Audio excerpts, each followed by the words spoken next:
Hi guys, so we're gonna go over one more verse here.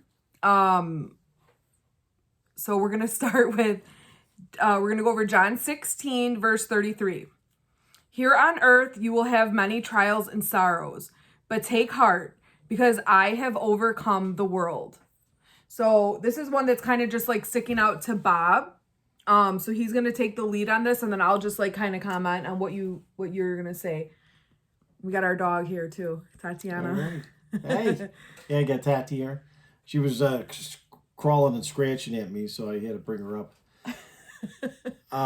Yeah, this part we read this last week in our Bible study, and it really got to me. And it was in a little bit of a different wordage, verbiage, or whatever, and the other translation. But yeah, the same thing about. I thought immediately, and I think our pastor did too, about the coronavirus going on. You know, you will have trouble in this world. You know, Jesus says it straight out in the Bible, and but he's saying, "Take heart, for I have overcome the world." So ever since the coronavirus, I've been reading Psalms 91. You know, every single day, and this is written by, I believe, King David. You know, obviously before Jesus. And in that verbiage, it talks about, you know, how God will protect you from this and that. And you know, because Jesus hadn't come yet. And you know, taking the, I'm going to put her down. And taking the, he took it all for us, you know. So this is before, you know.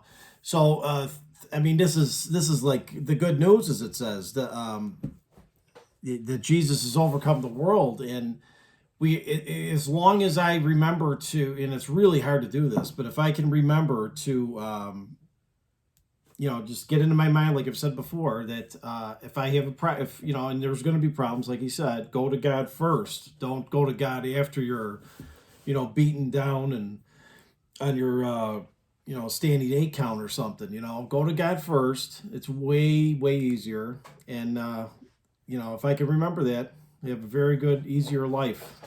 So I'll let Walt take over. Thanks. That was good. So just, I don't know, just something that like I'm just thinking about is like, you know, the word world, and what that means, like in the Bible, you know, in Christianity, how, you know, it's, you know, this material world, you know, we're made up of spirit, mind, and body. And I think, you know what I mean? Like how I was saying, it is a spiritual battle. And I think that, you know, Jesus not only overcame the spiritual part, but he also overcame the world part, and just like the material things that we might need, or even like the addictions that we have in our body, or, you know what I mean? Like, things that might overcome us, like emotions that overcome us and can like block us from love and stop us from feeling the joy. You know, if we have Jesus, you know, he can break through those things for us. And, you know, he overcame the world too. Like, and just like I was like, we were kind of talking about that with like thinking of the entire world as like the amount of books that, like, you know, Jesus, of the things that he's done. So it's like the entire world he's overcome, like the whole world, like that's huge. You know what I mean? Like just like what he's overcome. So it's like, there's nothing that is too, you know, there's nothing that's too big for him, and there's nothing that's too small. Like something that you might think is insignificant, it's not insignificant to him because he loves you. You know, if your kid came to you with something insignificant, it's not insignificant if you're their parent and you love them. So it's the same way with Jesus. You know what I mean? Nothing's insignificant for him when it comes to his church, to his body, to his people, to his children. So I don't know. That's what I'm thinking that I have. What, anything else? And I just had this, she just made me think of, I'm sure you could all go back to your schooling when your teachers would say there are no dumb questions. You know, I forgot just something, you know, I forgot the second part of it, but just that feeling of, you know, not feeling, like you just said, not feeling bad about, should I go to God with this? You know, maybe this is too small for him to deal with, you know, like you said, there's nothing that's too small or too big for him, you know? So, yeah, he's our everything. And, yeah, it just made me think of that. Yeah. Yeah.